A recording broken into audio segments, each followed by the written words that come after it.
శారీస్ ప్రతి 10,000 రూపాయల కొనుగోలుపై ఒక గోల్డ్ కాయిన్ ఉచితం.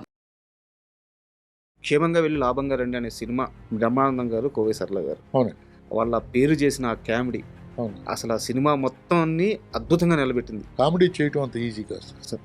ఎక్స్ప్రెషన్ తోటి, డైలాగ్ పంచ్ తోటి, ఫైట్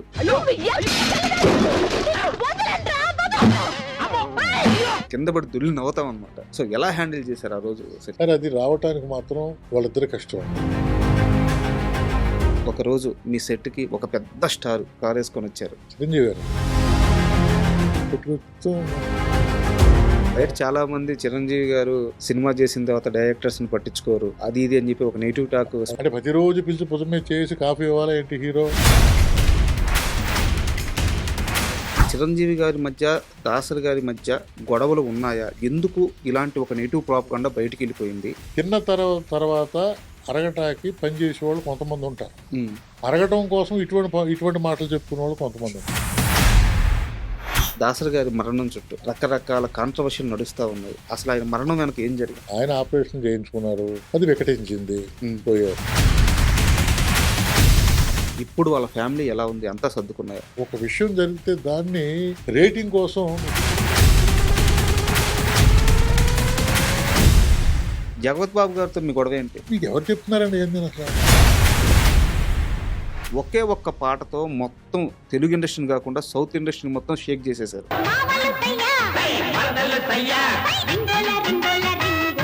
ఈ పాట కొన్ని దశాబ్దాలు నిలబడిపోద్ది, ఇలాంటి క్యాలిక్యులేషన్స్ ఏమైనా జరిగినాయి అమ్మాయి? మౌనంగా చేయించారు, ప్రపంచాన్ని ఊపేసింది, ఇప్పటికీ ఊపుతుంది. సిల్క్ స్మిత గురించి ఒక మాట విన్నాను, చాలా కోపంగా ఉంటుంది అని చెప్పాను, నిజమేనా ఇది? వచ్చిందా తన డైలాగ్ దాని. ఆమె 35 ఏళ్ల వయసులో ఎవరు ఊహించిన విధంగా సూసైడ్ చేసుకుని చనిపోయారు. సిల్క్ స్మిత మరణం వెనక ఏం జరిగింది? నన్ను అడగొద్దు. నిజంగా డబ్బింగ్ చెప్పి అది రిలీజ్ అయిన తర్వాత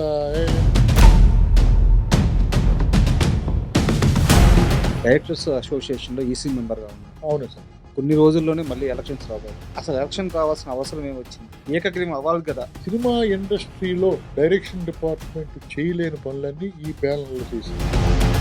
అవతల వాళ్ళు ఇంకేదో.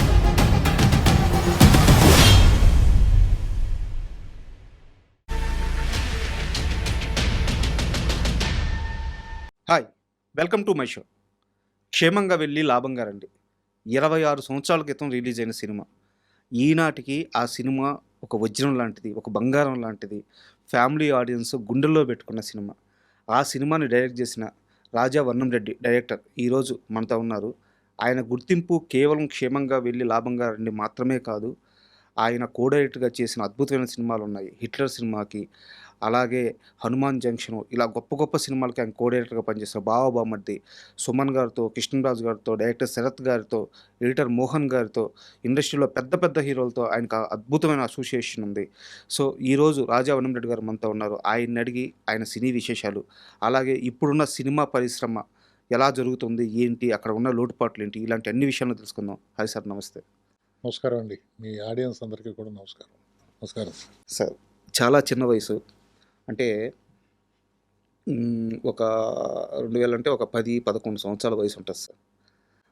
శ్రీరామనవమికి దేవుడు ఊరేగింపు జరగద్దు కదా. ఊరేగింపు వచ్చే లోపల అక్కడ ఉన్న ప్రజలను ఎంగేజ్ చేయడానికి రోడ్ల మీద సినిమాలు వేస్తూ ఉంటారు. అప్పుడు రోడ్డు మీద వేసిన సినిమా, మేము చూసిన సినిమా క్షేమంగా వెళ్ళి లాభంగా రండి. చూస్తున్నప్పుడు అందరూ, అంటే దాంట్లో రైతులు ఉన్నారు, లక్షాధికారులు ఉన్నారు, జమీందారులు ఉన్నారు, పెద్దలు ఉన్నారు, ఊరి పెద్దలు ఉన్నారు, రోడ్డు మీద సినిమా వేస్తున్నారు. ఒక్కరు కూడా రోడ్డు మీద ఉన్నామని స్పృహ లేకుండా రోడ్డు మీద పడి నవ్వుతున్నారు. లిటరల్గా ఇంకా రోడ్డు మీద పడి దొల్లుతున్నారు, నవ్వి నవ్వి నవ్వి. ఫస్ట్ టైం ఒక సినిమాకి మనిషి ఇంత నవ్వొచ్చా, ఇంత ఆనందపడొచ్చా అని నాకు తెలియజేసిన సినిమా క్షేమంగా వెళ్ళి లాభంగా రండి. థ్యాంక్ యూ అండి, థ్యాంక్ యూ వెరీ మచ్. అలాంటి ఆ సినిమాని తీసిన ఆ డైరెక్టర్తో ఈరోజు ఎదురుగా కూర్చొని ఉండడం చాలా అదృష్టంగా భావిస్తున్నాను. అయ్యో సార్, మీ జర్నీ మొత్తం, అంటే చాలా కష్టపడిన తర్వాత మీరు డైరెక్టర్ అయ్యారు. క్షేమంగా వెళ్ళి లాభంగా రండి మొదటి మూవీ. దానికంటే ముందు మీకు ఒక పెద్ద జర్నీ ఉంది. అవును సార్. సో మనం ముందు క్షేమంగా వెళ్ళి లాభంగా రండి గురించి మాట్లాడుకున్న తర్వాత మీ జర్నీకి వెళ్దాం. అలాగే అలాగే. 2000 సంవత్సరం ఫిబ్రవరి ఆ సినిమా రిలీజ్ అయింది. అసలు యాక్చువల్గా అప్పట్లో ఈ ట్రెండ్ లేదు సార్. అంటే ఇంతమంది హీరోలను పెట్టి అవునండి ఇన్ని పేర్స్ని పెట్టి ఒక ఫ్యామిలీ బ్యాక్డ్రాప్లో సినిమా చేయడం అనేది ఈ పేరు లేదు. అసలు ఎలా క్షేమంగా వెళ్ళి లాభంగా రండి ఆన్ బోర్డ్ అయింది, ఆ ఆలోచన ఎలా వచ్చింది, ఎలా కార్యరూపం అయింది అది? సార్ నేను యాక్చువల్గా ఎడిటర్ మోహన్ గారి దగ్గర కో డైరెక్టర్గా బావబామర్దికి జాయిన్ అయ్యానండి. సార్ ఈ క్రెడిట్ అంతా ఈ ఆర్టిస్టులను ఎన్నుకోవటం, కథ ఎన్నుకోవటం, కథ రెడీ చేయటం అంతా మోహన్ గారి క్రెడిట్, నాదేం లేదండి. నేను డైరెక్షన్ మాత్రం నేను చేశాను. ఉమ్, బట్ ఎలా అంటే సార్, ఆయన సబ్జెక్ట్కి కోసం హీరో కానీ హీరోల గురించి సబ్జెక్ట్ చేయడండి. ఆయన ఓకే. ఫలానా హీరోకి సబ్జెక్ట్ చేయమంటే ఆయన చేయరు. ఉమ్, సబ్జెక్ట్ చేసుకుని హీరోల కోసం వెళ్ళే మనిషి ఆయన. అందరికీ తెలుసున్న మ్యాటర్ అది. ఉమ్, ఈ దానికి ఈ మూడిట్లకి వీళ్ళైతే బాగుంటారు అని డిసైడ్ చేసింది మాత్రం ఆయనేనండి. ఓకే. ఏమండి, ఆ రోజుల్లో వీళ్ళ ముగ్గురు హీరోలుగా చేయటం అనేది రాయన్ ప్రసాద్ గారు, శ్రీకాంత్ గారు, బ్రహ్మానందం గారు చేయటం అనేది అంటే మోహన్ గారి మీద ఒక నమ్మకం. సారీ సార్, ఇక్కడ చిన్న ఇంటరప్ట్. అంటే ఈ జనరేషన్ తెలియాలని ఒక మాట చెప్తున్నాను. ఎడిటర్ మోహన్ గారు అంటే ఆయన చాలా పెద్ద వ్యక్తి, చాలా పెద్ద నిర్మాత, చాలా పెద్ద ఎడిటరు. అన్నిటికీ మించి ఈ జనరేషన్ అంటే ఇప్పుడు జేమ్ రవి గారు ఉన్నారు కదా, వాళ్ళ ఫాదర్ ఆయన. అలాగా వాళ్ళ దగ్గర ఉండడం నా అదృష్టం అండి. తర్వాత ఆ ఫ్యామిలీకి నేను దగ్గర అవటం, ఏమైనా సరే ముందు పెద్ద కొడుకుని, ఎవరైనా పెద్ద కొడుకు పెళ్లి చేసి పంపుతారు. అలాగే నన్ను ముందు నాకు సినిమా ఇచ్చిన తర్వాత రాజాతో చేద్దాం, రాజాని చేయమన్నారంట ముందు. ఓకే. లేదు లేదు ముందు రాజా గారికి ఇచ్చిన తర్వాత నేను చేస్తాను అన్నాడు. అలాగే నాకు ఇచ్చిన తర్వాత నెక్స్ట్ హనుమాన్ జంక్షన్ చేశాడు ఆయన. ఆయన మొదటి మూవీ అది. ఆయన మొదటి మూవీ హనుమాన్ జంక్షన్. నా మొదటి మూవీ క్షేమంగా దీని తర్వాతే అది. అవును. అంటే ముందు నన్ను చేసి బయటికి పంపిన తర్వాత నేను చేస్తాను అని చెప్పి ఆయన చేయటం అనేది ఆ ఫ్యామిలీలో ఉన్నటువంటి ఎథిక్స్, అంతే కదా, మొరాలిటీస్. ఇప్పుడు డబ్బులు పెట్టుకోవాలంటే కొడుకు కోసం పెట్టుకోవచ్చు, కొడుకు కొడుకును లాంచ్ లాంచ్ చేస్తారు. కానీ 9 కానీ ఏళ్ళుగా నన్ను ఒక వ్యక్తి కాసుకొని ఉన్నారు, నా ఇంట్లో బిడ్డ అయ్యాడు, అతనికి లైఫ్ ఇచ్చిన తర్వాతే సొంత బిడ్డకి ఇవ్వాలి అనుకోవడం ఎంతమంది అనేది చేయగలరమ్మా? ఈ లైఫ్లో ఎవరు ఉండరండి, ఎవరు ఉండరు. అలాగే అమ్మగారు కూడా సపోర్ట్ చేశారు. అదేంటది, అతను ఇంట్లో ఉంటున్నాడు, మన పెద్ద కొడుకు కింద ఉంటున్నాడు, ముందు అతనికి ఇచ్చి పంపిద్దాం, తర్వాత చేద్దాం అని చెప్పి గొప్ప మనిషి. ఫుల్ సపోర్ట్ అండి. అలాగే పాప ఉంది, అమ్మాయి రోజా, అమ్మాయి డాక్టర్. మొత్తం ఫ్యామిలీ మెంబర్స్ అందరూ ఓటేసి ముందు రాజాని డైరెక్షన్ చేద్దాం, తర్వాత మోహన్ గారి అబ్బాయి రాజా చేస్తాడు అన్న సంకల్పంతోనే నాకు డైరెక్షన్ ఇవ్వడం కారణం. ఓకే. అలా అప్పటికి మోహన్ గారు సూపర్ డూపర్ హిట్లు చేస్తున్నారు కాబట్టి ఏ హీరోని అడిగినా మోహన్ గారు చూసుకుంటారులే అనుకునేవారండి. అలాగా ఆ ఆర్టిస్టులందరూ చేయటం, ప్రకాష్ రాజ్ గారు, రమకృష్ణ గారు జంటగా దొరకటం కూడా ఆయన వల్లే వచ్చిందండి. నాకు ఇక్కడ ఒక చిన్న డౌట్. అంటే 2000 సంవత్సరం ఎర్లీ టైంకి కూడా రమ్యకృష్ణ గారు టాప్ హీరోయిన్గా మూవీస్ చేస్తున్నారు. అవునండి, చాలా పెద్ద క్రేజ్ ఉంది. అవునండి. అలాంటిది ఈ సినిమాలో నిజానికి చెప్పాలంటే ఆమెది ఇంపార్టెంట్ క్యారెక్టర్ అయినా సరే చాలా తక్కువ నిడి ఉండే క్యారెక్టర్. సరే, ఎంత అదే కదండి లీడ్ సార్. ఇప్పుడు ముగ్గురు అలా ఫ్యామిలీస్ని బాధ పెట్టే ఇరెగ్యులర్ క్యారెక్టర్స్ ఉన్న ముగ్గురిని ఒక జంట దారిలో పెట్టి జంటే ప్రకాష్ రాజు, అది ఆవిడ. అటువంటిప్పుడు చూడండి మీరు, ఒక ఇంపార్టెంట్ క్యారెక్టర్ అండి, చాలా ఇంపార్టెంట్ క్యారెక్టర్. ఒక 4 సీన్లైనా అంటే ఆర్టిస్టులు ఎప్పుడు చిన్నదా పెద్దదా అని చూడరు సార్. దాంట్లో నేను చెప్పింది ఆడియన్స్ వింటారా, నేను కరెక్ట్గానే ఉన్నానా అనే చూసుకుంటారు తప్ప లెంగ్త్ గురించి ఎవరు చూడరండి. ఆ కోవకి చెందిన ఆవిడే రమ్యకృష్ణ గారు. అంటే ఇక్కడ నా డౌట్ ఏంటంటే అదే టైంకి ఆమె పెద్ద పెద్ద హీరోలతో పేరు చేస్తున్నారు. చిరంజీవి గారితో అప్పటికి సినిమాలు చేస్తున్నారు, బాలకృష్ణ గారితో చేస్తున్నారు. అలాంటి టైంలో ప్రకాష్ రాజ్ గారి భారీగా పేరుగా చేయమని మీరు అడిగినప్పుడు ఆమె రియాక్షన్ ఏంటి? ఆవిడ హ్యాపీగా, అంటే సినిమా చూపించామంట, ముందు సినిమా చూడమ్మా అని చెప్పి చూపించారు. ఓకే. చూపించిన తర్వాత ఆ క్యారెక్టర్ చూసి దీంట్లో నేను ఏం చేయాలని అడిగింది ఆవిడ. మనం ఆ క్యారెక్టర్ చేయాలంటే నేను చేస్తానన్నారు. నో ఇది. కానీ మోహన్ గారు చేస్తే క్యారెక్టర్లో డెప్త్, దానికంటే డెప్త్గా చేశారు క్యారెక్టర్ ఆయన. కొన్ని సీన్స్ అంటే మీకు ఒక ఇంట్లో, ఒక బ్రాహ్మిన్స్ ఇంట్లో ఒక పెద్ద ఆవిడ ఎలా బిహేవ్ చేస్తారో ఆ క్యారెక్టరైజేషన్ మోహన్ గారే తీసుకొచ్చారు. అది ఇలా చేయాలి అనుకుని అలాగా నాకు స్క్రిప్ట్ చెప్పడం, ఆ స్క్రిప్ట్ని నేను తూచా చెప్పకుండా ఎలా చేస్తే బెటర్గా ఉంటుందని చెప్పి చేసుకుని వెళ్ళటం జరిగింది సార్.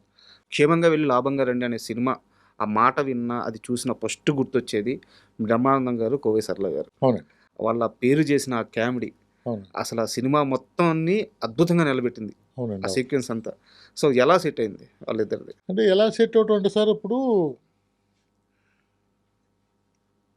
ఈ వడివే గారు చేశారండి దాంట్లో, సార్ కోవేశ్వర్ల గారు చేశారు. సార్ ఇక్కడ కోవేశ్వర్ల గారు ఓకే, ఎవరైతే బాగుంటారు అన్న దాంట్లో బ్రహ్మానందం గారు అయితేనే బాగుంటారు అని ఒక నిర్ధారణకు వచ్చి బ్రహ్మానందం గారి సినిమా చూపిస్తే అంత ఇంట్రెస్ట్ చూపలేదు ఆయన. ఓకే. అంటే దానికి నేను ఎడిక్ట్ అయిపోతానేమో, నేను చేస్తాను అన్న ఉద్దేశంతో ఆయన సినిమా చూశారు. కానీ ఒరే ఇంక మళ్ళీ నన్ను ఒరే అంటాడు ఆయన, ఆ సినిమా నాకు చూపించొద్దు, ఇంకా నేను చూడను, అయిపోయింది, నాకు అర్థమైంది క్యారెక్టర్ అని చెప్పి ఆయన సొంత దాంతో సొంత మైండ్ తోటి చెప్పినట్టుగా చేశారండి ఆయన. ఓకే. అవునండి.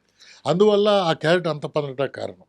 ఇక్కడ నాకు ఒక చిన్న డౌట్, కోవేశ్వర్ల గారు బ్రహ్మానందం గారిని అన్న అంటారు. అవునండి. వాళ్ళిద్దరు అన్న చెల్లెళ్ళని పిలుచుకునేవారు. అవునండి. ఈ సినిమాకి ముందు కూడా అవునండి. వాళ్ళు అలాగే ఉండేవారు. అవునండి. అవును. వాళ్ళిద్దరి మధ్య ఇంత కెమిస్ట్రీ, ఇంత అల్లరి పెట్టి భార్యాభర్తలుగా చూపిస్తే వర్కౌట్ అవుద్దా కాదన్న భయమే లేదా? ఎందుకు సార్, అది ఆర్టిస్టులు అన్న చెల్లమ్మ ఇవన్నీ కూడా సెట్లో జరిగాయండి, బయటికి తెలియదు. రామారావు గారు సావిత్రి గారితో అన్ని వేషాలు వేశారు కదా సార్, సిస్టర్ బ్రదర్ క్యారెక్టర్ చేశారు, వైఫ్ క్యారెక్టర్ చేశారు. అది ఆర్టిస్టు క్యారెక్టర్లో ఇమిడితే అదేమి తెలియదండి, అవేమి తెలియవు అసలు. అది అండ్ ముఖ్యంగా సినిమాలో కోవేశ్వర్ల గారు ఇచ్చే చిన్న చిన్న ఎక్స్ప్రెషన్స్ ఉంటాయి. అవునండి. షోడాని చోడా అన్న అట్లా మెలిపెట్టి అనడం. అవును, జోడా అంటారు, అట్లా మెలిపెట్టి అన్నాం. సో ఆ టైమింగ్ ఎవరు పట్టుకున్నారు, ఎలా రాశారు అది? అంటే సార్ ఇది డైరెక్టర్ సీను, రైటర్ సీన్ రాస్తాడండి సార్, డెఫినెట్గా సార్ ఒక కొత్త హీరో వచ్చాడు, ఏమైనా చేయించవచ్చు, కామెడీ చేయించడం కరెక్ట్. స్వతహాగా తన కామెడీ టైమింగ్ పంచ్ ఉండాలి, ఎక్స్ప్రెషన్ ఉండాలి.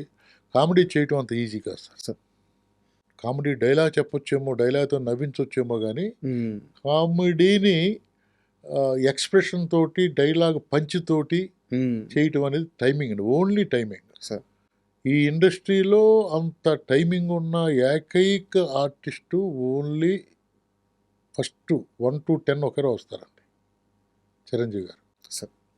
అంటే టైమింగ్, కామెడీ టైమింగ్ ఉంటుంది సార్, ఆ టైమింగ్లో పడితేనే కామెడీ పండుద్ది. కరెక్ట్. టైమింగ్ దాటితే అది అపహాస్యం అయిపోద్ది. అలా చిరంజీవి గారు ఏం చెప్పారంటే 1 to 10 ఆయనే సార్ కామెడీలో. అంటే ఆ పంచి అంత గొప్పగా చెప్పగలిగే కెపాసిటీ ఉన్న మనిషి అండి ఆయన సార్. అప్పుడు ఈ దీంట్లో ఎందుకు చెప్పానంటే, బ్రహ్మానందం గారు, కోవేశ్వర్ల అందరూ టైమింగ్ ఉన్న ఆర్టిస్టులు కాబట్టి అంత పెద్దవాళ్ళు అయ్యారు. కానీ వీళ్ళందరికంటే హీరో అయ్యి ఉండి ఆయన టైమింగ్ చాలా బాగుంటుంది. కరెక్ట్. ఎక్స్ట్రాడినరీగా ఉంటుంది టైమింగ్ సార్. కామెడీ చేయటం మెయిన్. అందుకునే సార్, కొత్త వాళ్ళని కామెడీ చేసి పండించలేమండి. కామెడీగా ప్రూవ్ చేసుకున్నామండి మనం వేషం ఇవ్వగలం తప్ప, ఒక మనిషిని తీసుకొచ్చి కామెడీ రాని వాళ్ళని కామెడీ చేయించలేము. స్వతహాగా ఉండాలండి, ఉన్నావాడిని మనం కామెడీ చేయించగలం. ఇప్పుడు స్వతహాగా లేని హీరోని ప్రేమించడం, హీరోలో స్వతహా లేదు, చెప్పు చేయొచ్చు, యాక్షన్ చెప్పు చేయొచ్చు, డాన్స్ చెప్పు చేయొచ్చు, కానీ కామెడీ టైమింగ్ మాత్రం ఒరిజినల్గా భగవంతుడు ఇవ్వాలి సార్, అది మాత్రం కన్ఫర్మ్. సో అక్కడ వీళ్ళిద్దరూ ఆల్రెడీ పండిపోయారు కాబట్టి ఆ కామెడీ వర్కౌట్ పండిపోయారు. డైలాగు అటువంటి డైలాగ్ ఉంది, ఆ టైమింగ్లో నాకు బాగా నాలెడ్జ్ ఉంది, కాబట్టి అంత పండటానికి ఒకసారి చదివి వినిపించరా అనేవాడు ఆయన, ఆ టైమింగ్లోనే వినిపించేవాడు నేను. అలాగే కోవేశ్వర్ల గారికి తమిళ రాదు కదా, తెలుగు రాదు కదా, ఆవిడ తమిళ్లో రాసుకునేది, నేను టైమింగ్లోనే డైలాగ్ చెప్పేవాడిని. డైరెక్ట్ టైమింగ్లో చెప్తే ఆర్టిస్ట్, టైమింగ్ తెలుసున్న ఆర్టిస్ట్ అయితే ఇంకేముందండి, ఆటోమేటిక్గా పండుద్ది కదా. క్షేమంగా వెళ్ళి లాభంగా రండి సినిమా గురించి, అందులో ఒక క్యారెక్టర్ గురించి నాది సీరియస్ క్వశ్చనే. అంటే మీరు మీ ఎక్స్పీరియన్స్ మొత్తం చెప్పాలి ఆ క్యారెక్టర్ గురించి. ఇలా ముగ్గురు జాబ్స్ పోయిన తర్వాత బెంగళూరులో నాకు ఒక రిచ్ ఫ్రెండ్ ఉన్నారని చెప్పి ఒక ఫ్రెండ్ దగ్గరికి పోతాడు. ఆ ఫ్రెండ్ ఎవరంటే రవితేజ గారు. చాలా చిన్న క్యారెక్టర్, అంటే అప్పటికి ఇంకా ఆయన హీరోగా ఎస్టాబ్లిష్ అవ్వలేదు. అంత చిన్న క్యారెక్టర్ చేసిన రవితేజ గారు తర్వాత కాలంలో ఇప్పుడు మాస్ మహారాజా అయిపోయారు. సో ఆ టైంలో ఎలా ఉండేవారు ఆయన? అసలు జోయిల్గా ఇప్పుడు ఎలా ఉంటున్నాడు స్క్రీన్ మీద, ఆయన రియల్ లైఫ్ కూడా అదేనండి సార్. అసలు ఈగోగా ఉండటం కానీ, లేకపోతే మాట్లాడకుండా స్టైలిష్గా ఉండటం అదేమి లేదండి. అది ఇప్పుడు అప్పుడు ఎలా ఉన్నాడు ఆయన, ఇప్పుడు అలా ఉన్నాడు సార్. అంటే చాలా జోయిల్గా ఉంటాడు సార్ మనిషి. సెట్లోకి వస్తానే అలా భుజమే చేసే అలా ఉంటాడు. ఇప్పటికీ అప్పుడు ఎలా ఉన్నాడు, ఇప్పుడు ఎలా ఉన్నాడు. ప్లస్ ఆ క్యారెక్టర్ ఆయనకి చాలా ప్లస్ అయింది. సార్. ఎందుకు ప్లస్ అయిందంటే సార్, సమాజంలో 70% వాళ్ళే ఉన్నారు. ఉమ్, ఉమ్, అవతల వాళ్ళని మోసం చేసి ఓహ్, తను చేయలేను అని చెప్పలేడు.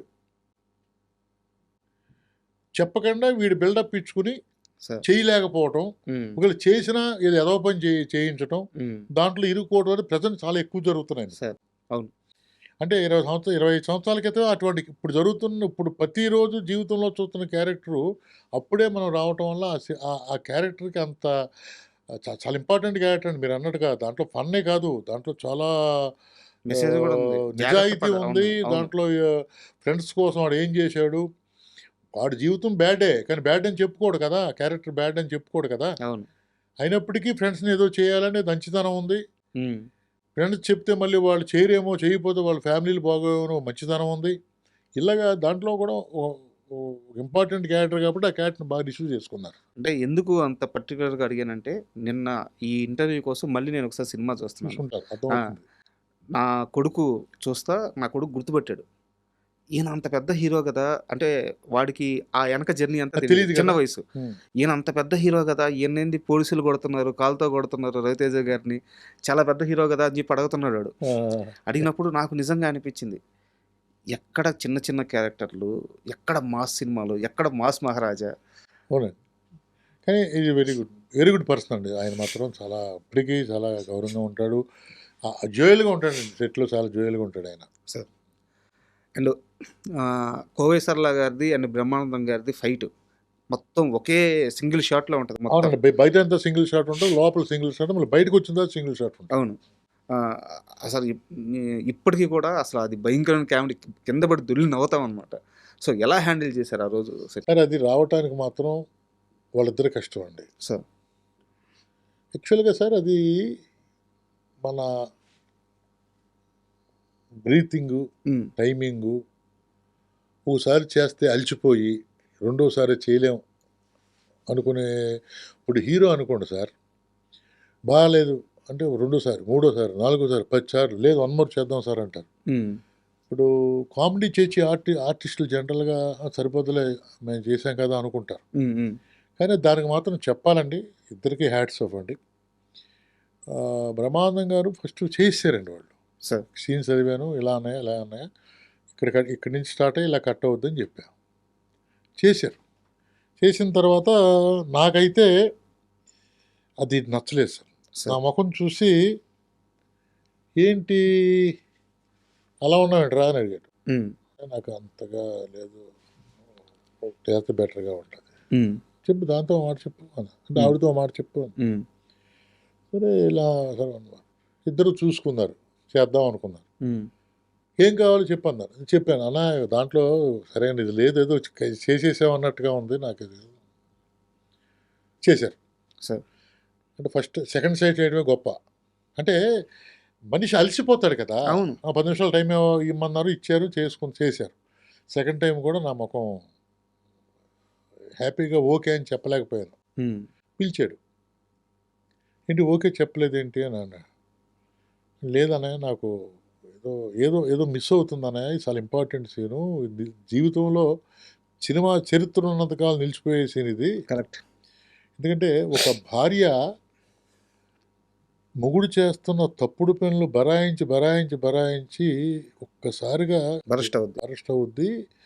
అది జీవితంలో రేపొద్దుట అదిగో అలా అలా ఉంటది తెలుసా అన్నట్టుగా ఉండాలి సీను.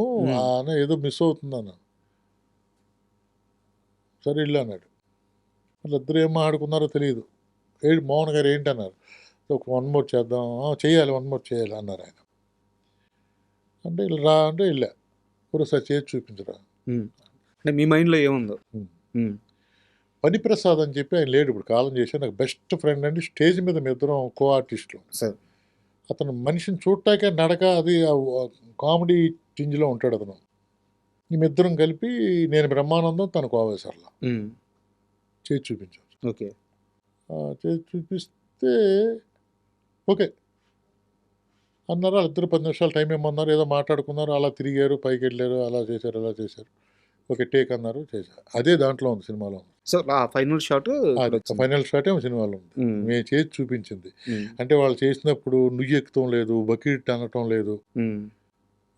ఇవన్నీ కూడా నేను ఆడు కలిసి ఇలారా ఇక్కడ పైకి ఎక్కుతావు నువ్వు, తన్నేస్తావు, అలా జంప్ చేస్తావు, అదే అడ్డు ఉంటుంది, అడ్డు పట్టుకుంటావు, ఇలా మళ్ళీ కర్ర తీసుకుంటావు, ఇవన్నీ అనుకుని అయితే వాళ్ళిద్దరూ ఎస్టీ చేశారండి. ఎస్టీ చేశారు. యాస్టీస్ కంటే 10% ఎక్కువే చేశారు. అది అప్పుడు ఓకే అయింది సార్. అది సార్ ఈ మొత్తం సీన్ని ఒక పెద్ద ఆయన పక్క నుంచి గమనిస్తా అది కరెక్ట్గా అదే టైంలో రామానాయుడు గారు లోపలికి వచ్చి అంటే జనరల్గా ఇటువంటి సీన్కి అయితే అరుపులు ఉంటాయి, అరుపులు ఉంటాయి, కాముగా ఉండదు కదా, అరుపులు ఉంటాయి, జనాలు నవ్వుతారు, క్లాప్స్ కొడతారు. ఈ ఎడావిడ అంటే చూస్తే ఎవరు ఇద్దరు కొట్టుకుంటున్నారు సెట్లో అన్న ఫీలింగ్ వచ్చింది ఆయనకి. వెళ్తూ కారు అంటే లోపల గ్లాసెస్ ఉన్నా గొడవ వినపడుతుంది. అంటే ఎంత గట్టిగా జరుగుతుందో గొడవ చూడండి. ఆపి గొడవ చూడడానికి దిగిపోయాడు ఆయన. దిగి చూస్తే ఏంటి ఏంటి ఏంటి అని ముందుకు వస్తే సార్ రిహార్సల్ చేసి చూపిస్తున్నాడు రాజేంద్ర రెడ్డి గారు. ఆయన స్టూడియోలోనే సెట్ చేశారు. అయ్యే వరకు ఉండి ఆయన వచ్చి నన్ను ఆశీర్వదించి వెళ్ళాడు. నెక్స్ట్ నా సినిమా చేద్దిగానే సినిమా సురేష్లో సినిమా చేద్దిగానే అని అన్నారన్నమాట. అది అదొక మెమరీ అండి. సురేష్ ప్రొడక్షన్స్లో వర్క్ చేసిన చాలామంది డైరెక్టర్స్ని నేను ఈ మధ్య ఇంటర్వ్యూ చేశాను. వాళ్ళందరూ రామానాయుడు గారి గురించి చెప్తున్న మాట ఏంటంటే, పని చేసేటప్పుడు ఆయనకి ఎంత ఒక చిన్న స్పార్క్, వీడు కష్టపడుతున్నాడు అని ఆయనకి తెలిస్తే వచ్చి పర్సనల్గా భుజం మీద చేసి మాట్లాడి వెళ్తారు. లైఫ్ ఇస్తాడు సార్ ఆయన. లైఫ్ ఇచ్చి ఆయన భుజం మీద చేసి మాట్లాడాడు అంటే వాళ్ళ లైఫ్ మారిపోయిందని అర్థం. అవునండి. ఆయన కూడా నన్ను నెక్స్ట్ సినిమా చేద్దాం అన్నారు, 2 సబ్జెక్టులో కూర్చోబెట్టారు. అనుకోకుండా అది అలాగా ప్రొలాంగ్ అయింది, చేయలేకపోయాను. క్షేమంగా వెళ్ళి లాభంగా రండి సినిమా షూటింగ్ నడుస్తుంది. ఒకరోజు ఆల్మోస్ట్ అర్ధరాత్రి అనొచ్చు, 10-11 దాటిపోయింది. మీ సెట్కి ఒక పెద్ద స్టారు శ్రీకాంత్ గారి కోసం కారు వేసుకొని వచ్చారు. ఎవరో గుర్తున్నారా మీకు? చిరంజీవి గారు అండి. శ్రీకాంత్ గారి కోసం కాదు సార్. అంటే శ్రీకాంత్ ఆయన బాగా అన్నయ్య అంటారు ఫ్రెండ్స్. మోహన్ గారి బర్త్డే. ఓకే. ఆ రోజు మేము సెట్లో ఉన్నామండి. ఆయన వస్తున్నారని తెలియదు మాకు. కరెక్ట్.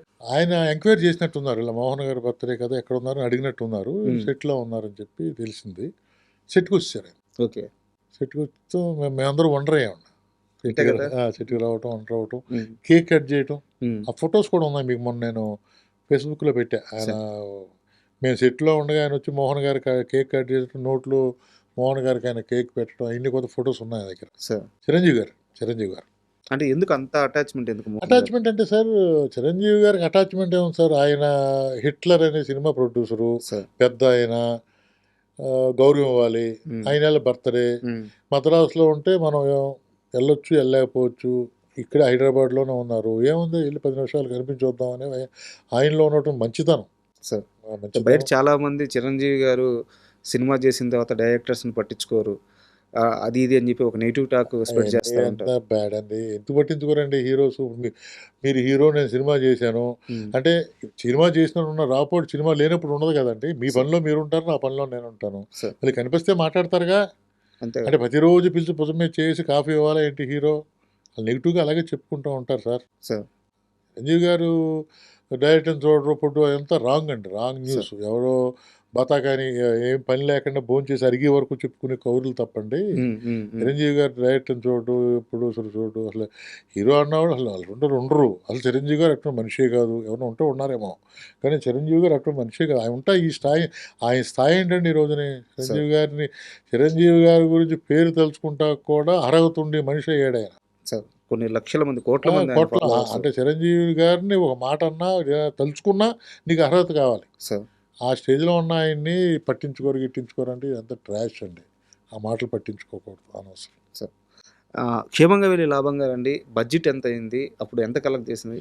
అంటే సార్ నేను బడ్జెట్ ఎంత అయిందో నేను చెప్పలేను. కారణం అంటే మోహన్ గారు స్క్రీన్లో కనిపించడానికి ఎంతైనా ఖర్చు పెడతారు, కానీ ఆ రోజుల్లో అది 18 కోట్లు కలెక్ట్ చేసిందని చెప్పి, అంటే షేరే 18 కోట్లు అని చెప్పి డిస్ట్రిబ్యూటర్ చెప్తారు. అంటే అప్పుడు 18 కోట్లు అంటే ఇప్పుడు 10 టైమ్స్ అండి. అంతే కదా సార్, 10 టైమ్స్ అంటే సుమారుగా 300-400 కోట్లు ఇప్పుడైతే. శ్రీకాంత్ గారి రియాక్షన్ ఏంటి అంత పెద్ద హిట్ వచ్చాక? అంటే సార్ మంచి ఇప్పటికీ భయ్యా అనుకుంటాము. ఆయన మంచి రియాక్షన్ అండి, హ్యాపీగా సార్. సినిమా హిట్ అయితే హీరోకి ఎంత హ్యాపీ సార్. చాలా హ్యాపీ అండి. ఇప్పటికి రాజేంద్ర కుమార్ గారు కూడా నన్ను అన్నయ్య అంటాను, తమ్ముడు అంటాడు. రాజేంద్ర ప్రసాద్ గారు. రాజేంద్ర ప్రసాద్ ఆయన కూడా ఉమ్. చాలా హ్యాపీ అండి. ఒక పెద్ద హిట్ కదా సార్, అవును అవును సూపర్ హిట్ కదా సార్. అవును. హిట్లర్ సినిమా ఒప్పుకునే ముందు చిరంజీవి గారు సక్సెస్ పరంగా కాస్త బ్రేక్ తీసుకోన్నారు. అసలు ఎలా ఉండింది ఆయన ఆ సినిమాకు ఒప్పుకునే ముందు ఆయన మైండ్ సెట్ ఎలా ఉండింది? మీకు పెట్టిన కండిషన్స్ ఏంటి? ఏం మాట్లాడారు? అదే కండిషన్స్లో ఏం లేవు సార్. మోహన్ గారి దగ్గర ఆయన ఏం మాట్లాడుకున్నారో తెలీదు. ఉమ్. మోహన్ గారు దేవి శ్రీదేవిలో చిరంజీవి గారు సినిమా చూశారు. సార్. ఆ సినిమాకి నేను కూడా వెళ్ళాను సినిమా చూసినప్పుడు. ఉమ్. అలాగే రాజా కూడా వచ్చాడు. సార్. సినిమా కూర్చున్న తర్వాత ఎడిటర్ మోహన్ గారు వెళ్ళిపోయారు. సినిమా చూశారు, ఉమ్. అందరూ బాగుంది అనుకున్నారు. అప్పటికి చిరంజీవి గారు ఎవరో నాకు తెలియదు కదా, మేమెవరో స్టాఫ్ లెక్క ఆయనకి. ఉమ్. తర్వాత ఒక 15 రోజులకి చిరంజీవి గారు సినిమా చేస్తున్నారయ్యా ఉమ్. అంటాం. ఫస్ట్ చిరంజీవి గారి పరిచయం నాకు, అంటే చాలాసార్లు చూశాను, నమస్కారాలు పెట్టాను, నమస్కారం సార్ అన్న ఇవన్నీ జరిగిపోగా ఫస్ట్ టైం ఏంటంటే ఎడిటర్ మోహన్ గారు తీసుకొచ్చి నా కో డైరెక్టరు తను రాజా అని చెప్పి పలానా సినిమాలు చేశాడని చెప్పి పరిచయం చేసి ఆయన ఎయిర్పోర్ట్కి వెళ్తున్నారు. సార్. ఆ మోహన్ గారు కారులో వచ్చారు కదా, ఓకే మీ కారును ఫాలో అవ్వమనండి అని చెప్పి ఆయన మా మోహన్ గారు వెనకాల సీట్లో కూర్చొని ఫ్రంట్ సీట్లో నేను కూర్చొని ఎయిర్పోర్ట్ వరకు వెళ్ళావు. దట్ ఈజ్ మెమరీ అండి. ఫస్ట్ చిరంజీవి గారు ఇంటికి వెళ్ళటం ఒక మెమరీ. వెళ్తూనే ఆయన కారులో ఎయిర్పోర్ట్ వరకు ఈ సినిమా గురించి మాట్లాడుకుంటూ షెడ్యూల్ ఎలాగేయాలి ఏంటి అన్నీ ఆయన నాకు చెప్పటం. ఆడపిల్లలు 5 సిస్టర్స్ ఏ విధంగా ఉండాలి, ఎంత జాగ్రత్తగా ఉండాలి, ఎలా జడలు వేసుకోవాలి, ఎలాగా డ్రెస్సింగ్ ఉండాలి, చూడగానే మన ఇంట్లో అమ్మాయిలాగా ఉండాలి, మన మధ్యలో తిరుగుతున్న అమ్మాయిలాగా ఉండాలి, ప్రతి ఓడికి వాళ్ళ సిస్టరో లేకపోతే మేనగోళ్ళో లేకపోతే వాళ్ళ పక్కింటి వాళ్ళ చిన్నాన్న కూతురు గుర్తు రావాలి అని నాకు ఆయన చెప్పటం. ఇవన్నీ కూడా ఆ కారులో ఇక్కడి నుంచి ఎయిర్పోర్ట్కి వెళ్ళి దారిలో జరిగిపోయిందండి. సార్. నా అదృష్టం ఏంటంటే ఎడిటర్ మోహన్ గారి దగ్గర నేను ఉండటం, ఆయనకు గౌరవం ఉంది. ఆయన దగ్గర కూడా ఏంటంటే డిఫరెంట్గా ఆయనకి ఇచ్చే గౌరవంలో 50% గౌరవం ఉంటుంది. దానితోడు ఏంటంటే ఎవరిని కూడా కష్టపడే వ్యక్తిని ఎవరిని కూడా హీనంగా చూసే మెంటాలిటీ కానీ చిరంజీవి గారు అక్కడ హీరో అవటం. దాని తోడు దాసనారాయణ గారు ఫాదర్ క్యారెక్టర్.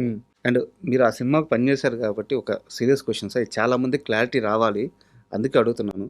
దాసరి నారాయణరావు గారితో మీకున్న అసోసియేషన్ మామూలుది కాదు. అవునండి.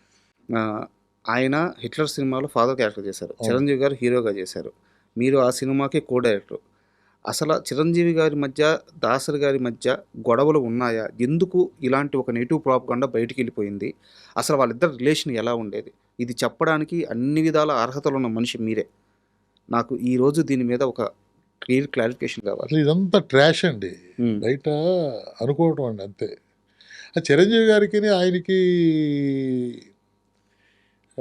గ్యాప్ ఎందుకు ఉందండి? చిరంజీవి గారితో లంకేశ్వరి చేశారు ఏమండి. దాని తర్వాత గ్యాప్ అనేది వాళ్ళిద్దరు ఇంటర్నల్గా మాట్లాడుకున్న బయటకే వస్తాయి సార్. వారానికి ఒకసారి మాట్లాడుకునేవారు, కలిసివారు. ఈ బయట వాళ్ళకి తెలియదు కదా, తెలియదు కాబట్టి బయట చెప్పాను కదా సార్, తిన్న తర్వాత అరగటాకి పనిచేసేవాళ్ళు కొంతమంది ఉంటారు, అరగటాకి కష్టపడాలనుకుంటే కొంతమంది ఉంటారు, అరగటం కోసం ఇటువంటి మాటలు చెప్పుకునే వాళ్ళు కొంతమంది ఉంటారు. అంతే తప్పండి వాళ్ళిద్దరికీ. ఈరోజు నేను ఫేస్బుక్లో ఎప్పుడో ఆయన అన్న మాట ఇప్పుడే జస్ట్ మీ దగ్గరికి వచ్చిన తర్వాత 5 నిమిషాలు కూర్చోండి అంటే ఒక మ్యాటర్ వచ్చింది. అది ఎప్పుడే నేను చూసి దాన్ని స్క్రీన్ షాట్ తీసి పక్కన పెట్టాను. ఈ విషయం నాకు తెలిసినా మళ్ళీ మర్చిపోతానేమో అని చెప్పి స్క్రీన్ షాట్ తీసానండి. ఒకసారి చూడండి. అది ఏంటంటే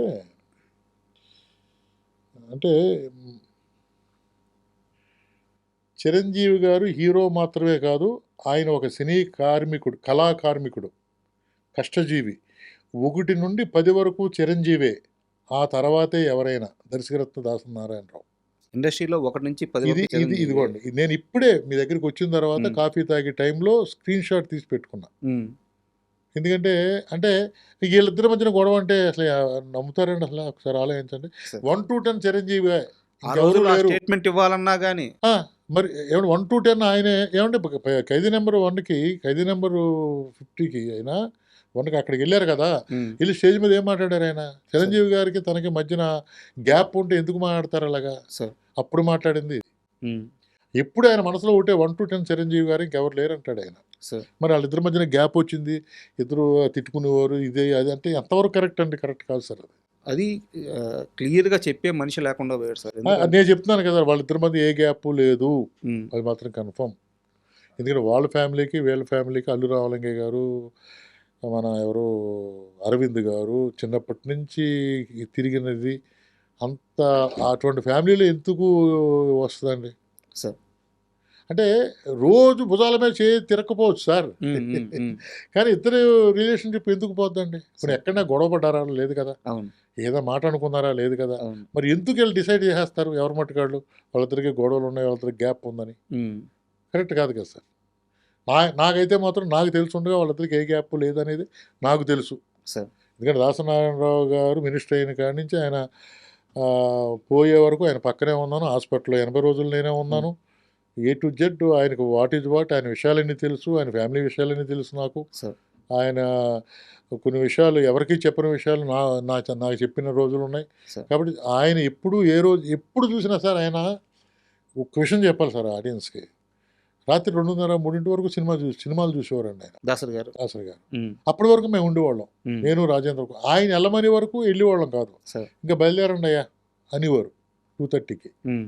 2:30కి. ఇప్పుడెప్పుడన్నా ఆయన చిరంజీవి గారి సినిమా చూశారనుకోండి, సార్. కష్టపడ్డాడయ్యా హ్మ్. ఇలాగనేది. హ్మ్. ఎవరు లేరు అంత కష్టపడ్డ వ్యక్తి. హ్మ్. అంత కష్టంతో పైకొచ్చిన మనిషి. ఓపెన్‌గా చెప్పేవారు. ఓపెన్‌గా మాతో హ్మ్. సపోజ్ ఆ సినిమా అప్పుడే ఇన్సిడెంట్ జరిగిందనుకోండి, అది కూడా గుర్తుచేసేవారు. హ్మ్. అప్పుడు అలా జరిగింది, ఇలా జరిగింది. వాళ్ళిద్దరి మధ్యన గొడవలనేది అంత ట్రాష్ అనేది నమ్మొద్దు. సార్. సార్ ఇంకో కాంట్రవర్సీ కూడా దాసరి గారి చుట్టూ నడుస్తూ ఉంది. దాసరి గారి మరణం చుట్టూ. బయటికి ఏదేదో ఆయన ఆ మెడిసిన్ వాడారు, ఆ టాబ్లెట్స్ వాడారు, ఆపరేషన్ చేపించుకున్నారు. ఇలా రకరకాల కాంట్రవర్షీలు నడుస్తా ఉన్నాయి. యాక్చువల్‌గా నేను దాసరి గారి బిడ్డల ఇంటర్వ్యూ కోసం, వాళ్ళ కొడుకుల ఇంటర్వ్యూ కోసం సంవత్సరం రోజులుగా ట్రై చేస్తున్నాను. చాలా క్లారిఫికేషన్స్ కావాలి. అంత పెద్ద డైరెక్టర్, దర్శకరత్న. ఆయన చుట్టూ ఎలాంటి నెగెటివ్ ప్రాపగండా జరగకూడదు అన్నది నా అభిప్రాయం. ఆయన మరణం మీద మాత్రం ఇప్పటికీ అది అలాగే ఉండిపోయింది. అసలు ఆయన మరణం వెనక ఏం జరిగింది? ఏం జరుగుతుందండి అంత? అది కూడా చెప్తున్నారు కదా సార్, ఇప్పుడు రకరకాలుగా మాట్లాడుతారు. ఆయన ఆపరేషన్ చేయించుకున్నారు, హ్మ్. అది వికటించింది, హ్మ్. పోయారు. అంతే. దాంట్లో వెనకాల ఆళ్ళున్నారు, ఈళ్ళున్నారు అనేది ఇదంతా ఉత్తిదేనండి. హ్మ్. ఇంతవరకే. దాంట్లో వేరే లేదు నాకు తెలుసున్నంత వరకు. కానీ నాకు తెలియనిది ఏమైనా జరిగిందేమో నాకు మీకు తెలీదు. తెలియనిది ఏముంది మొత్తం ఇండస్ట్రీలో దాసరి గారి గురించి చెప్పాలి అంటే రాజా చెప్తాడు. రాజావనం రెడ్డి చెప్తాడు. ఎందుకంటే చివరి రోజుల్లో పక్కన ఉంది ఆయనే. అండ్ శివాజీ రాజా గారు వచ్చారు నా ఇంటర్వ్యూకి. శివాజీ రాజా గారు కూడా ఆ ఇంటర్వ్యూలో చెప్పారు. నేను వెళ్ళి లాస్ట్ రోజుల్లో అంటే సార్తో నాకు ముందుగా గ్యాప్ వచ్చింది. ఆయన చివరి రోజుల్లో ఆ గ్యాప్ పూడ్చుకున్నాను. అప్పుడు కూడా ఆ ఇంటర్వ్యూ అయిపోయినాక ఆ ప్రస్తావనలో కూడా మీ గురించి చెప్పారు ఓకే. ఓకే. శివాజీ రాజా గారు. సో లేదు, ఆయన కొడుకు కంటే ఎక్కువగా పక్కనే ఉండేవాడిని సార్. సార్. అంటే ఆయన తెల్లవారుజామున 5 గంటలకు నిద్ర లేపి 5:30కి వాకింగ్ తీసుకెళ్ళాను. 3 నెలలు అంటే ఆలోచించండి. సార్. అంటే ఆయన దగ్గరికి నేను 4:30కి వెళ్ళాలంటే నేను ఎన్ని గంటలు లేచి ఉంటాను? హ్మ్. అలాగా మా ఇద్దరి మధ్యన గురు శిష్యులు, ఆయన నాకు గాడ్ ఫాదర్ తండ్రి అంతే. ఎందుకో మా ఇద్దరికి అలాగా ఆయన, నేను లేకపోతే ఆయన భోజనం లేని రోజున భోజనం లేకుండా, అంటే పిలిచి రాజా ఉన్నాడా భోజనానికి అని చెప్పి అడిగి భోంచేసేవాడు. హ్మ్. అందుకోసం అని చెప్పి నేను ఉండి భోంచేసి వెళ్ళేవాడిని. సార్. అలాగా మా ఇద్దరిది ఎందుకో భగవంతుడు ఏ రుణం ఆ రోజుల్లో నాకు ఆయన దగ్గర ఉండటం, ఇదంతా హ్యాపీ, ఆయనకి సేవ చేసుకోవటం భగవంతుడు నాకు ఇచ్చిన అదృష్టంగా ఫీల్ అవుతానండి. సార్ నేను దాసరి గారి కుటుంబ విషయాల గురించి అడగట్లేదు. ఎందుకంటే వాళ్ళ మనుషులు ఇక్కడ లేరు కాబట్టి మాట్లాడుకోవడం తప్పు. ఆ గొడవల గురించి మాట్లాడట్లేదు. ఇప్పుడు వాళ్ళ ఫ్యామిలీ ఎలా ఉంది? అంతా సర్దుకున్నాయా? ఏంటి సర్దుకోవటం అండి అసలా? ఒక విషయం జరిగితే దాన్ని రేటింగ్ కోసం మీ ఇష్టం వచ్చినట్టు చెప్పేస్తారు. హ్మ్. ఇలా అంటున్నాను ఏమనుకోకండి. సార్. ఎవరిష్టం వాడిది. చూసి ఏం జరిగింది అన్నవాళ్ళు ఎవరు లేరు కదా సార్. ఆ ఇంట్లో గొడవలు ఎందుకున్నాయండి? సార్. అప్పుడేదో మీడియా ముందుకొచ్చి ఈ వాళ్ళు మాట్లాడారు. ఈ సార్ మీడియా ముందుకు రావటానికి ఆ రోజు నైట్ ఏవండి రకరకాలు జరుగుతూ ఉంటాయి. ఆయన ఆయన ఆయన మీదకి ఎందుకెళ్ళాలి? ఏమీ లేదండి. ఇద్దరు కొడుకులు హ్యాపీగా ఉన్నారు. ఇద్దరు మనవళ్ళు, ఆయన గురువుగారు మనవళ్ళు మనవాళ్ళు లేరు, మనవరాళ్ళే హ్యాపీగా ఉన్నారు. హ్మ్. హ్మ్. పోతే ఎవరు కూతురు డాక్టర్ గారు, ఆయన హ్యాపీగా ఉన్నాడు. రాత్రే కలిసాను. హ్మ్. నేను మొన్న పొద్దుట అరుణ్ బాబుతో మాట్లాడాను. హ్మ్. అంతా హ్యాపీగా, ఫ్యామిలీ అంతా హ్యాపీగా ఉన్నారండి. కానీ ఒక్కటేంటంటే సార్, స్వర్ణయుగం ఆయన మినిస్టర్ అవ్వకముందే స్వర్ణయుగంలో బతికాడండి. సార్ ఎక్కడ చేయి పెడితే అక్కడ లక్షలు కోట్లు ఉన్న టైం బతికాడు ఆయన. స్వర్ణయుగం చూశాడండి. ఎవరు చూశారు? దాసరి గారు చూసిన స్వర్ణయుగం ఎవరు చూశారు? ఆయన మినిస్టర్ అయిన తర్వాత స్వర్ణయుగాన్ని వదులుకున్నాడేమో అనిపిస్తుంది నాకు ఓపెన్గా. బొగ్గు రాసుకున్నాడు ఆయన. ఎర్రగా ఉన్న మనిషి మినిస్టర్ అయ్యి అనవసరంగా బొగ్గు రాసుకున్నాడేమో అనిపిస్తుంది. కానీ స్వర్ణయుగంలో బతికాడు, అందరూ స్వర్ణయుగం ఉన్నారు. బట్ ఏది నిలుపుకోలేకపోయాడు. బట్ పిల్లలకి ఆయన సంపాదించిన దాంట్లో ఆయన అనుకున్న మీరందరూ అనుకున్నంత ఇవ్వలేకపోయాడు పిల్లలకి. అంతే తప్పండి. అలాగని చెప్పి వాళ్ళు ఇచ్చారు అంటే ఇవ్వలేదు. ఎంత కావాలో అంత ఇచ్చాడు. ఆయన సంపాదించిన దాంతో పోలిస్తే ఇవ్వలేదు. ఒకరికి చెప్పాలంటే ఆ స్వర్ణయుగంలో సంపాదించిందంటే వాళ్ళకే చెందుద్ది. అంత ఇవ్వలేకపోయాడు ఆయన. ఎందుకంటే దానకర్ణుడు, దానాలు చేసేవాడు. రోజుకి 70 మంది 80 మంది భోజనం చేసేవారు. డైనింగ్ టేబుల్ మీద 12 మందికి పంచపక్ష పర్వం అన్నారు. పొద్దున్న సాయంత్రం భోజనాలు ప్రతిరోజు. నాకు తెలుసుండగా ఆ ఇంటికి వచ్చే ఆయనకి సినిమా ఉన్నా లేకపోయినా 7 లక్షలు అవుద్ది. 2 లక్షల రూపాయలేమో పేదలకు పంపుతాడు. మరి డబ్బులే ఉంటాయండి. తర్వాత అమ్ముకుని పంపించేవాడు. అమ్ముకుని భోజనం పెట్టేవాడు. మరి సంపాదన లేనప్పుడు అమ్ముకునే పెట్టాలి కదా. ఆస్తులు అమ్మి దానం చేసి మరి దానం చేస్తే తప్పదు కదా. ఇల్లు ఆయన ఒకదానికి అలవాటు పడ్డాడు. సినిమా లేదని మానేయలేడుగా. ఇప్పుడు నేను కారు తిరుగుతున్నాను, సినిమా లేదు, పెట్రోల్ డబ్బులు లేవని చెప్పి కారులో లేక నడుచుకుంటూ వస్తున్నాను. ఇక్కడ పిల్లలు మీరు ఈ రోజుని సినిమాకి కొన్ని మెయింటెనెన్స్ ఉంటాయండి. సరే, ఇదైతే మన పర్సనల్, మన మెయింటెనెన్స్ ఏదైనా అది కూడా అంతే కదా సార్. ఇప్పుడు రాజనారాయణరావు ఇంటికి వెళ్తే భోజనం ఉంటుందని ఒక 80 మంది అనుకుంటారు. ఆ నమ్మకం పోకూడదు కదా. పోకపోతే ఏం చేయాలి? లేవు ఆయన దగ్గర. ఏం చేయాలి? ఆస్తులు అమ్ముకుంటూ వచ్చాడు. మరి మీరు పక్కనే ఉన్నారు కదా, మీకు తెలియదు కదా అని చెప్తున్నాను నేను. ఇప్పుడు దాసరి నారాయణ గారి ఇంట్లో బజుల్లా రోడ్లో ఉన్నప్పుడు కూడా ఆ ఇంటికి వెళ్తే భోజనం దొరుకుద్ది అనుకునేవారు. ఇక్కడికి వచ్చిన తర్వాత భోజనం దొరుకుతుందని అనుకున్నారు. మినిస్టర్గా ఉన్నప్పుడు పెట్టాడు. మినిస్టర్ అయిన తర్వాత ఆయన దగ్గర డబ్బులు ఉన్నాయి అది ఇది అనుకున్నారు. లేదు, ఆయన ఆస్తులమ్మి భోజనాలు పెట్టి మెయింటైన్ చేశారు ఆయన. చెప్తుంటే నాకు కళ్ళలో సార్ అది కొంతమందికే తెలుసు సార్. అది అంత గొప్ప మనిషి మీద సార్ రాజకీయాల్లో కూడా మళ్ళీ ఆరోపణలు. ఎవరున్నారండి ఇప్పుడు సినిమా ఇండస్ట్రీకి? ఎవరున్నారు? సినిమా ఇండస్ట్రీ దాసరి ఉన్నప్పుడు లేనప్పుడు అనే నిర్ధారణ చేసుకుంటే ఉన్నప్పుడు ఏం జరిగింది, లేనప్పుడు ఏం జరుగుతుంది? ఆ దిక్కు లేదు కదా.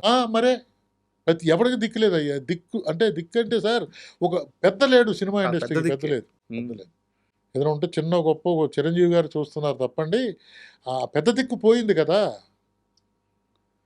చిన్న లైట్ బాయ్ దగ్గర నుంచి రోజు వరకు 26వ తారీఖు కనుక ఆపరేషన్ అయ్యి హాస్పిటల్కి వెళ్ళే వరకు రోజుకి 70-80 మంది భోజనం చేసేవారు. నెలకి 7 లక్షల రూపాయలు కార్లకి జీతాలకి గీతాలకి అయ్యాయి. 2 లక్షల రూపాయలు పేదవాళ్ళకి పంచిపెట్టేవాడు. ఇది మాత్రం కంపల్సరీగా జరుగుతూ ఉండేది. ఎప్పుడూ మానలేదు. సినిమా ఉన్నప్పుడు మానలేదు, లేనప్పుడు మానలేదు. ఉన్నంతకాలం సినిమా మీద వచ్చిన కష్టపడ్డ దాంతో పెట్టాడు. సినిమా లేనప్పుడు అమ్మి పెట్టాడు. అది మాత్రం కన్ఫర్మ్. ఆయన సంపాదించిన స్వర్ణయుగంలో సంపాదించిన చూసుకుంటే కొడుకులకి కూతురికి అంత ఇవ్వలేదు, కొంత ఇచ్చాడు ఆయన. ఇవ్వగలిగాడు. ఇది నాకు తెలుసున్నాయి. ఎందుకంటే నేను ఆయన గురించి ఏం చెప్తాను చెప్పండి. అంటే మీలాంటి పెద్దలతో కూర్చున్నప్పుడు మాకు తెలుస్తుంటాయి సార్. అదే సార్. లేకుంటే మాకు చెప్పేవాళ్ళు ఎవరు ఇవన్నీ?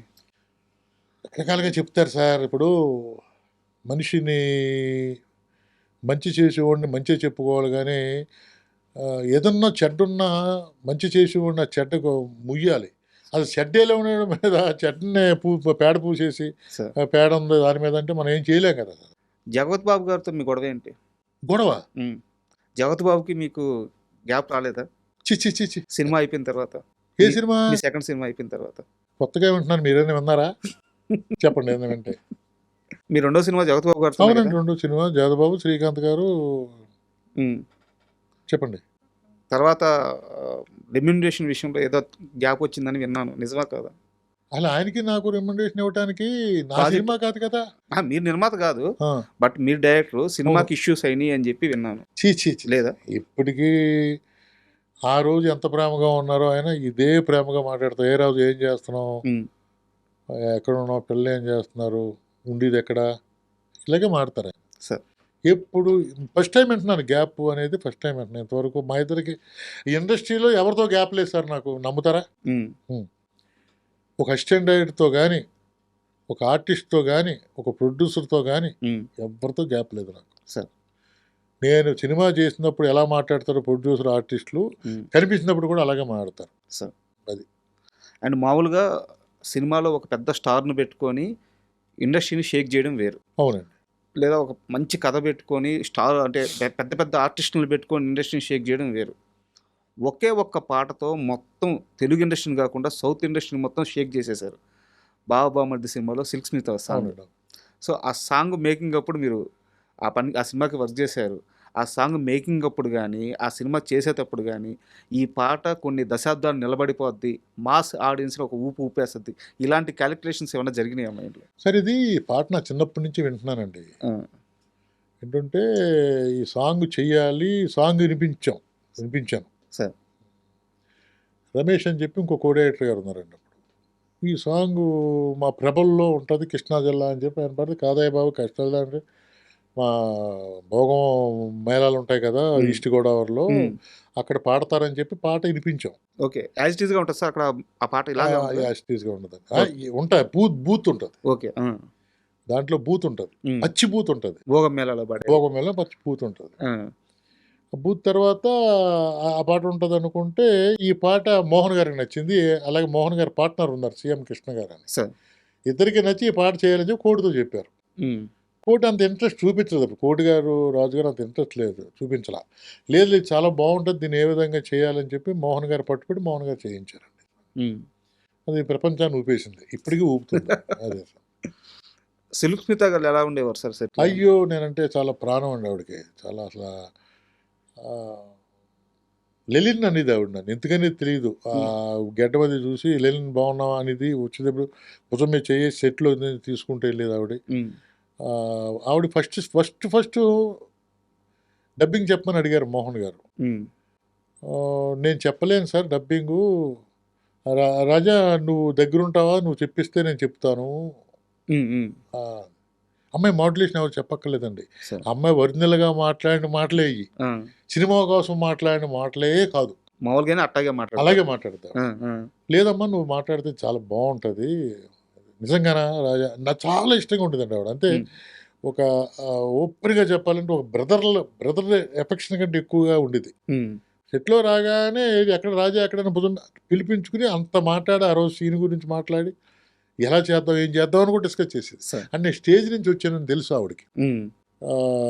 దాంతో ఎక్కడో ఒక సాఫ్ట్ కార్నర్ అతను బాగా చేస్తున్నాడు కదా అనుకుందో ఏమన్నా బాగా ఇదిగా ఉండదు. బ్రదర్ కంటే ఎక్కువ చూసుకునేదండి ఆవిడ. ఆ సిచ్యువేషన్లో నేను చెప్పిస్తాను అమ్మా, మీరు ఓకే అంటే చెప్పిస్తాను అంటే పక్కన కూర్చోబెట్టుకుని వాళ్ళ హస్బెండ్ కూడా వచ్చారు అప్పుడు. పక్కన ముగ్గురుకు 3 చైర్లు వేసి నువ్వు నేను డైలాగ్ ఎప్పుడు చెప్పాలి అప్పుడు ఇలా టచ్ చేయనేది. టచ్ చేస్తే డైలాగ్ చెప్పింది. 3 days అండి, 3 days 6 days 2 గంటలు 3 గంటలు వచ్చి ఆవిడ చెప్పిన వాయిస్ అండి అది. సార్. అండ్ సిల్క్ స్మిత వారి గురించే ఒక మాట విన్నాను, సెట్లో కొంతమందితో మాత్రమే ఆమె కంఫర్ట్గా ఉంటుంది, వాళ్ళని మాత్రం ఎంత దగ్గరికైనా రానిస్తుంది, ఎంత బాగైనా ఉంటుంది, తనకి కంఫర్ట్ లేని మనుషుల్ని చాలా దూరం పెట్టద్ది, వాళ్ళని మాత్రం దగ్గరికి రానిదు, చాలా కోపంగా ఉంటుంది అని చెప్పిన. నిజమేనా ఇది? కంఫర్ట్ కాదండి అసలు, అది ఎవరిని పలకరించదు ఆవిడ. వచ్చిందా తన డైలాగ్ తను చేసుకుందా, దూరంగా కుర్చీలో కూర్చుంటుంది, ఏదో బుక్ చదువుకుంటూ ఉంటుంది. ఇప్పుడు పండి సెల్ వచ్చినాయి, బుక్ చదువుకుంటూ ఉంటుంది, లేదా అసిస్టెంట్తో మాట్లాడుతూ ఉంటుంది తప్ప ఎవరిని ఎంటర్టైన్ చేయటం కానీ, ఎవరి దగ్గరికి వెళ్ళి మాట్లాడటం కానీ, ఎవరిని తను పిలిపించుకోవటం కానీ ఎప్పుడు లేదు. ఓపెన్గా చెప్పండి, బాబామ్మ టైంలో నాతో ఎక్కువ మాట్లాడేది ఆవిడ. కోడైరెక్టర్ని, తనకు నచ్చిన మనిషిని, కాబట్టి ఎక్కువ నాతోటే ఉండేది ఆవిడ. బట్ అది ఆమెకి సినీ కెరీర్లో చాలా పెద్ద మైనస్ ఏం కాదు సార్. మైనస్ అంటే సార్ ఇప్పుడు ఏమోనండి, మరి అది మైనస్ అయింది, మైనస్గా తీసుకున్నారేమో తెలియదు. స్మితకి కొంచెం ఆర్గంట్ ఎక్కువ, యారగంట్ కాదు సార్. ఇప్పుడు సెట్లో గంతులు వేస్తే మంచివాడు, సెట్లో గంతులు వేయగానే పక్కెళ్ళి కూర్చుంటే యారగంట్ అనుకుంటాం మనం. ఏం చెప్తే యారగంటే కాదు ఆవిడ, యారగంట్ కాదు. మీరు ఇందాక మాట్లాడుతూ నాకు ఇండస్ట్రీలో ఎవరితో ఇష్యూస్ లేవు, అవునండి, మొదటి రోజు ఎలా ఉన్నానో ఇప్పటికీ అలాగే అందరితో ఉన్నా అన్నారు. బట్ నా దగ్గర ఇంకో క్వశ్చన్ కూడా ఉంది. అడగండి, ఏం పర్లేదు సార్. ఒక మనిషి జీవితంలో 3 సంవత్సరాల సమయం చాలా ఎక్కువ తక్కువ? 3 సంవత్సరాల సమయం చాలా ఎక్కువ కదా, చాలా ఎక్కువ కదా. ఒక హీరో వల్ల, అంటే హీరో వల్ల నేను చెప్పను, ఒక హీరోని నమ్మి ట్రావెల్ అవ్వాలని 3 సంవత్సరాల సమయం మీరు లాస్ అవ్వలేదా? మీకు ఎవరు చెప్తున్నారండి ఏంది నేను అసలు కొత్త కొత్త విషయాలు అంటున్నాను నేను. ఏ హీరోని నమ్ముకోలేదు నేను ఎప్పుడు. నమ్మని నేను అనట్లేదు, ఓకేనండి, ట్రావెల్ అయ్యి ఏ హీరోతో తిరగలేదు నేను. రాజశేఖర్ గారితో ట్రావెల్ అవ్వలేదా? 3 సంవత్సరాలు. 3 సంవత్సరాలు నా జీవితం కోసం, నా ఫుడ్ కోసం ఉన్నాను సార్ ఆయన దగ్గర. ఆయన సినిమా ఇస్తాడని కాదే. ఎవరు చెప్పారు మీకు? రాంగ్ చెప్పారు. ఆయన అది పెద్ద లైఫ్ అండి, అది బ్రహ్మాండమైన జీవితం అది. ఎలా అంటే నేను మన ఎంఈ రఘు గారి దగ్గర కో డైరెక్టర్గా పనిచేశా, ఆర్తనాదం. ఈయన హీరో అయిన తర్వాత ఒక సీను నన్ను చేయమన్నారు, యాక్ట్ చేయమన్నారు. ఆ సీన్ చేశాను ఈయన కాంబినేషన్లో. చేస్తే ఆ నైట్ జీవిత గారు రూమ్కి కవర్ పంపించారు. కవర్ పంపించి యాషర్ గారు రమ్మంటున్నారంటే వెళ్ళా. నమస్కారం సార్ అంటే, ఏం లేదు రజా, మీరు వచ్చిరాని తెలుగులో మీరు అప్పుడు ఇంకా ఎక్కువ కదా, నేను సినిమా ఒకటి చేస్తున్నాను, దానికి మీరు కో డైరెక్టర్గా ఉండాలి, ఓకే చేస్తారని అడిగారు. అలాగేనండి అన్నా. అన్న తర్వాత ఇది రఘు గారు కూడా చెప్పా, ఆయన దగ్గర చేస్తున్నాను కదా. అడిగా, చేతిగానే దానికేముందో అన్నారు. తర్వాత నేను వెళ్ళి ఆయన అడగటం, ఎక్కడున్నారని ఎతకటం నేను చేయలే. ఒకరోజు నేను పాండే బజార్లో భోజనం చేసి నడుచుకుంటూ వస్తుంటే జనరేటర్ ఉంది అక్కడ, అంటే రన్ అవుతుంది జనరేటర్. దాని నుంచి వైర్ పైకి వెళ్ళింది 5th ఫ్లోర్కి. షూటింగ్ జరుగుతుందని చెప్పి ఇలా చూసి నడుచుకుంటూ వెళ్తే క్లాప్స్ వినిపించినాయి. రాజశేఖర్ గారు పిలవడం పరిగెత్తుకుంటా, ఏం సార్ ఏమైపోయారు సార్, ఎక్కడే కనిపించట్లేదు అన్నారు. లేదు సార్, ఇలాగా మీకు చెప్పాను కదా మీకు చేయమని చెప్పాను. ఆయన మగాడ్ అనే సినిమా చేస్తున్నాడు. అప్పటికి గుణశేఖర్ గారు చేసి బయటకు వచ్చేసారు. ఆ ప్లేస్ ఖాళీగా ఉంది, మీరు ఈ ప్లేసు చేస్తారా అని అడిగారు. ఓకే. అక్కడి నుంచి 3 సంవత్సరాలు ఆయనతో ఉన్నమాట నిజం. నా అసిస్టెంట్ డైరెక్టర్ కోసం అండి. ఆయన అప్పుడే నేను డైరెక్షన్ ఎలా చేస్తాను, నాకు టైం ఉంది, ఇంకా చేయాలి, సబ్జెక్ట్ చేయాలి. ఇప్పుడు లేక కంగారు పడతలేదు సార్, కంగారు పడేవాళ్ళం కాదు. 10 సినిమాలు చేయాలి, ఎక్స్పీరియన్స్ సంపాదించాలి, అప్పుడు డైరెక్షన్ చేయాలన్న ఉద్దేశంతో ఉంటాం. కానీ వెంటనే చేసేయాలి, లేకపోతే ఈ పొట్టగొట్టి మనం వెళ్ళిపోవాలి. అది ఇప్పుడు ఏమైపోయిందంటే డైరెక్ట్గా ప్రొడ్యూసర్గా పెట్టేసేసి మా వాళ్ళు ముందుకు వెళ్ళి 2-3 కేసులు కూడా చూశాను నేను. నా దగ్గరికి వచ్చినటువంటి అవునండి, ఇవి కూడా చూశాను నేను. లింక్ నేను అసలు ఎప్పుడు రాజశేఖర్తో సినిమా చేద్దాం అనుకోవటం నా లైఫ్లో అనుకోలేదు సార్. ఆయన కనుక పిలిచి ఇచ్చుంటే చేద్దునేమో తప్ప, అది మగాడు చేశా. మగాడులో ఆయన కాలు ఇరిగిపోయింది.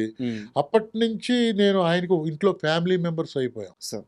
ఆయన ఇంట్లో కదండి, వాళ్ళ నాన్నగారికి నేను ఫ్యామిలీ, వాళ్ళ అమ్మగారికి ఫ్యామిలీ, వాళ్ళ తమ్ముడికి గుణాకి ఫ్యామిలీ మెంబర్ని అయిపోయాను. అయిపోవటం ఏంటండి, నాకు ఇంపార్టెంట్ పర్సన్కి ఉద్యోగ నిమిత్తం వాళ్ళ ఫాదర్ దగ్గరికి వెళ్ళి ఉద్యోగం వేయించాను. ఉద్యోగం సస్పెండ్ అంటే నాకు ఎంత పేరు ఉండేదో ఒకసారి ఆలోచించండి. రాజశేఖర్ గారి గురించి సరే మీరు ఎంత మంచిగా చెప్పారు, మంచి రిలేషన్ అని చెప్పారు, మంచి రిలేషన్ అండి. తర్వాత వాళ్ళ ఇంట్లో ఫ్యామిలీ మెంబర్ని అయిపోయాను నేను. అంటే సార్ నన్ను ఎవరు కాదనుకోరు సార్. నేను దాసరి గారి ఇంట్లో, మోహన్ గారి ఇంట్లో, ఇప్పుడు రాజశేఖర్ ఇంట్లో చేస్తున్నప్పుడు వాళ్ళ మదరు ఫాదరు నన్ను కూర్చోబెట్టి మాట్లాడుకునేవారు. మన జీవిత రాజశేఖర్ గారు మ్యారేజ్కి నేను ఉన్నాను. ఆ భోజనాలు ఒక సెక్షన్ ఉందండి, అంటే విఐపీసు, వివిఐపీసు, మిడిల్, అంటే రాజశేఖర్ గారి ఫ్యాన్స్ ఉన్నారు. ఆ ఫ్యాన్స్ నా మీద బరువు పెట్టి ఆ మొత్తం అంతా నన్నే మేనేజ్ చేసుకోమని చెప్పి అంత ఇంట్రెస్ట్గా ఉన్నానండి ఆయన దగ్గర. ఆయన తర్వాత భోజనాలు పెడతారా వాళ్ళు? భోజనాలు పెట్టారండి, మేము మ్యారేజ్కి పెట్టారు. మ్యారేజ్ జీవిత గారు రాజశేఖర్ మ్యారేజ్ అయినప్పుడు మ్యారేజ్ భోజనాలు పెట్టారు. కొన్ని 50-60 వేల మంది వచ్చారు. అబ్బా, అక్కడ ఆయన ఉన్న ఫ్యాన్స్ అందరూ. అలాగా ఆయనతో ఎప్పుడు నాకు తర్వాత పాప కోసం చేశానండి, ఆయనతో పాప కోసం చేశాను. మగాడు పాప కోసం, ఆర్తనాదం ఆయనతో చేసిన తర్వాత ఎప్పుడు ఆయన డైరెక్షన్ ఇస్తానన్న ఆయన అనలేదు, నేను అడగలేదు. అంటే అప్పుడు చేసి అంటే అంత నేను చెయ్యాలి, అయిపోయింది, నేను అంత నేర్చేసుకున్నాను అని ఎప్పుడు అనుకోలేదండి. ఇప్పటికీ నేర్చుకోవాల్సింది అందుబాటు సార్. ఇంత ప్రయాణం ఉంది కదా, హిట్లర్ సినిమాకి ముందుగా అనుకుంది రాజశేఖర్ గారిని, తర్వాత అనుకోకుండా ఆ స్క్రిప్ట్ చిరంజీవి గారి దగ్గరికి వెళ్ళింది అంటే అంత నిజంగా రాజశేఖర్ గారిని అప్రోచ్ అప్రోచ్ అవ్వలేదు. ఉమ్, ఏమంటే ఎడిటర్ మోహన్ గారు సినిమా చూసిన తర్వాత ఇది చిరంజీవి గారు చేయాలని అనేసుకున్నాడు. ఉమ్, ఇంక ఎవరొచ్చినా ఆయన ఒప్పుకోడు. ఉమ్, ఆయన మైండ్లోకి ఎవరొచ్చినా అలాగే అన్నాడేమో ఒకవేళ ఉమ్, ఆయన వచ్చి అడిగితే నేను చేస్తానని ఆయన ఉంటే ఉమ్. చేద్దాంలే అని ఉన్నాడేమో. అలాగే మోహన్ బాబు గారు కూడా అన్నారని అంటారు హిట్లర్కి. హిట్లర్కి. ఓకే. కానీ నాకు తెలుసుండగా వాళ్ళిద్దరి దగ్గరికి వెళ్ళినట్టు తెలియదండి. ఆయన దగ్గర ఉండేవాడు 24 గంటలు. ఉమ్, కానీ ఈయన వాళ్ళని సజెస్ట్ చేశారని మాత్రం నేను అనుకోను. ఏదైనా ఫోన్లో వాళ్ళు ఏదన్నా అడిగారా, ఈయన ఏదన్నా అడిగారా అన్న విషయం నాకు తెలియదు. సరే. అది చూడగానే చిరంజీవి గారికి కొత్తగా ఉంటుంది. హిట్లరు, 5 సిస్టర్సు, బరువులు బాధ్యతలు ఉన్న సినిమా. కానీ ఈయన ఇమేజ్కి మించి లేదు, కొత్త ఇమేజీ, ఉమ్, పని చేస్తుందా పని చేయదా, ఉమ్. ఈ డిస్కషన్ జరిగినాయి, పని చేస్తుందని చెప్పి ఆయన సుదీర్ఘమైనటువంటి నమ్మకం ఓకే. అది.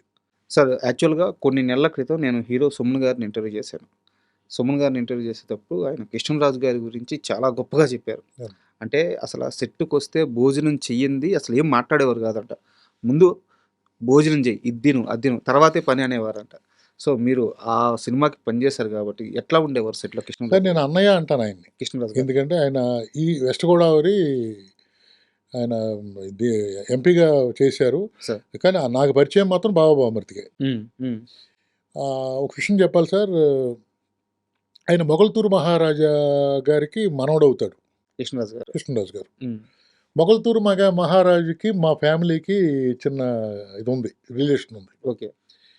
మేము నాది 12వ తరం అండి. ఫస్ట్ తరం ఆయన